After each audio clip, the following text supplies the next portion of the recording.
Salut les aventuriers, vous vous demandez comment c'est la vie en van en Nouvelle-Zélande. Dans cette vidéo, je vais vous partager comment nous avons vécu un an avec notre van et je vous donnerai quelques petites astuces pour vous faciliter la vie. Pour commencer, il vous faut acheter votre van.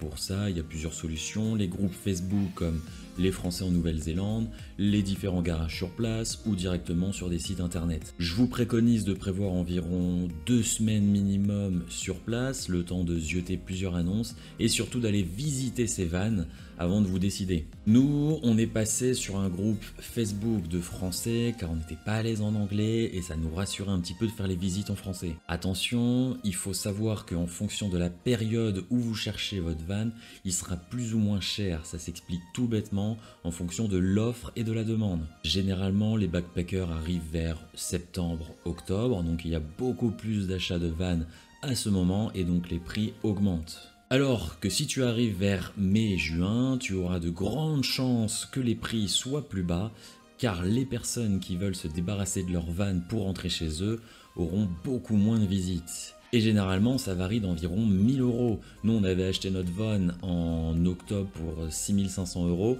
et on l'a revendu en juin 5500 €. Et encore, on avait un peu galéré. Fais bien attention aussi si tu veux un van avec la certification Self-Contained ou pas.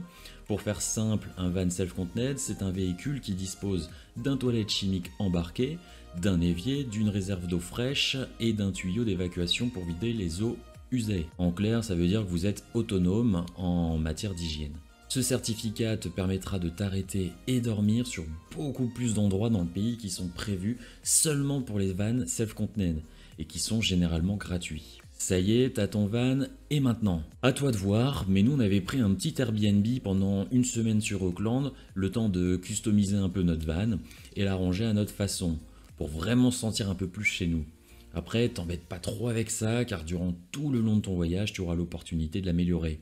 Par exemple, truc tout bête, mais on faisait pas mal de LPX, c'était un peu comme du woofing, tu travaillais pour des gens 4 heures par jour contre la nourriture et le logement. Et à chaque fois qu'on était chez différentes familles, on utilisait ce qu'ils avaient à dispo, comme par exemple une machine à coudre qui nous a permis en fait de faire nos rideaux. Ou une fois on a eu de la chance, on était chez une famille qui avait son propre workshop, donc plein de machines pour travailler le bois, et là on a refait tous nos meubles. Sur la route, bon, déjà c'est tout sauf ordinaire, la Nouvelle-Zélande c'est le pays où chaque virage de la route vous réserve une nouvelle aventure.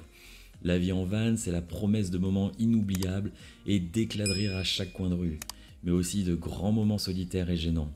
Imaginez-vous en train de cuisiner de repas savoureux en plein air, de partager des soirées épiques sous les étoiles et de vous réveiller chaque matin avec une nouvelle vue à couper le souffle depuis votre fenêtre. Oui, c'est ça la vie en van, mais c'est généralement se laver à l'arrache sur des parkings avec de l'eau froide. Qui veut dire route veut dire essence, alors là pas de panique, je te conseille d'utiliser l'application Gatsby qui te permet de trouver n'importe quelle station avec le prix le plus bas. Il te faudra prévoir également ta recharge d'eau potable, car généralement tu auras 2 bidons de 25 litres, un pour l'eau potable et un pour l'eau usée. Attention, ça part très vite, surtout si tu l'utilises pour tout et n'importe quoi, genre te laver, faire ta vaisselle, faire cuire tes pâtes, te laver les mains, bref, en 2 jours tu auras tout cramé. Ça, je t'avoue, tu l'apprendras sur le tas. Nous, on avait investi sur une douche solaire de 25 litres qui nous évitait en fait de toucher à l'eau de notre van pour nous laver. Et en plus, petite technique, quand tu passes dans un restaurant ou quand tu fais tes courses, on regardait s'il n'y avait pas de l'eau chaude dans les toilettes et on remplissait notre douche solaire avec. Et je peux te dire qu'on était bien content d'avoir notre eau tiède le soir pour nous laver. Donc, avec notre douche solaire et en faisant attention à notre eau du van, on tenait un peu plus d'une semaine sans recharger notre eau. Après, la Nouvelle-Zélande, c'est le pays du road trip en van. Il y a des coins de recharge un peu partout dans le pays et pour ça, je te conseille d'utiliser l'application Campermate. Campermate, c'est l'application à avoir avec toi tous les jours. Elle réunit tous les lieux de recharge en eau potable. Alors attention, je te conseille avant de regarder les derniers commentaires qui te permettront de savoir si c'est toujours OK ou non. Mais elle te permet également de trouver tous les lieux où tu peux garer ton van pour dormir la nuit.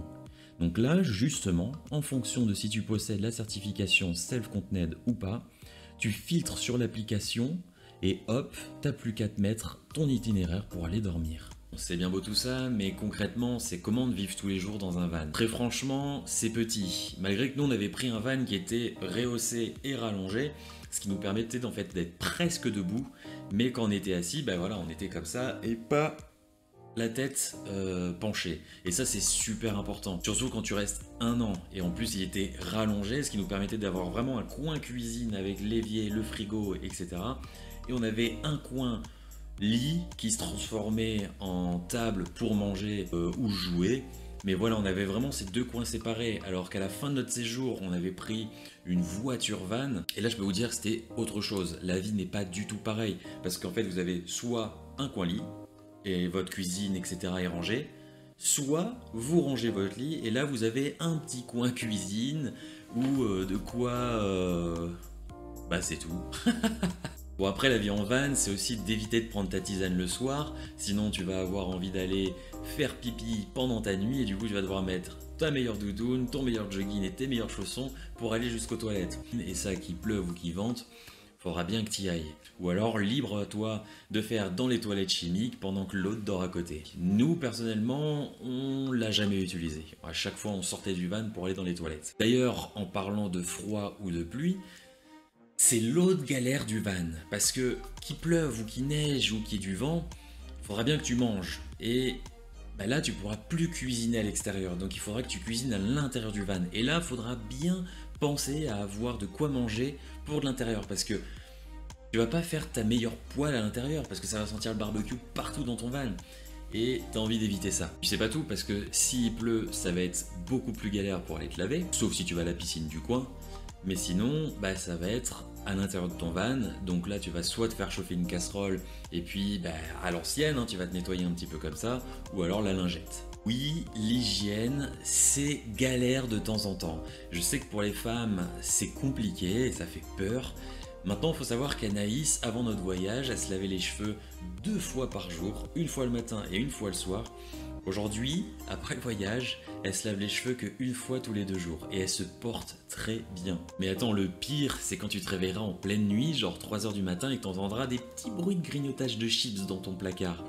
Et que tu découvres qu'il y a une souris dans ton van. Et t'as beau essayer de faire tout ce que tu peux, mais à 3 h du matin, tu la sortiras jamais ta souris.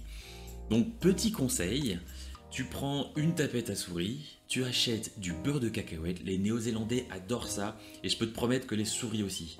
Tu vas aller prendre ta douche dans une piscine, donc t'en as pour 1 heure, tu reviens, il n'y a plus de souris. C'est archi efficace. Bon du coup, oui, je vais pas te mentir, la vie en van, c'est sortir de sa zone de confort.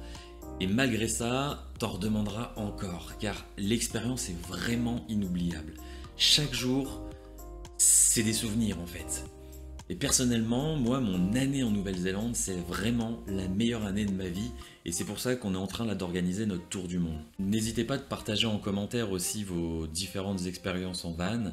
Ou si tout bêtement tu as des questions pour ton futur voyage, je me ferai un plaisir de répondre. Mais surtout, voilà, préparez-vous pour l'aventure de votre vie en van en Nouvelle-Zélande. Car croyez-moi, vous ne regretterez pas une seconde cette expérience. Bon voyage et à bientôt sur la route.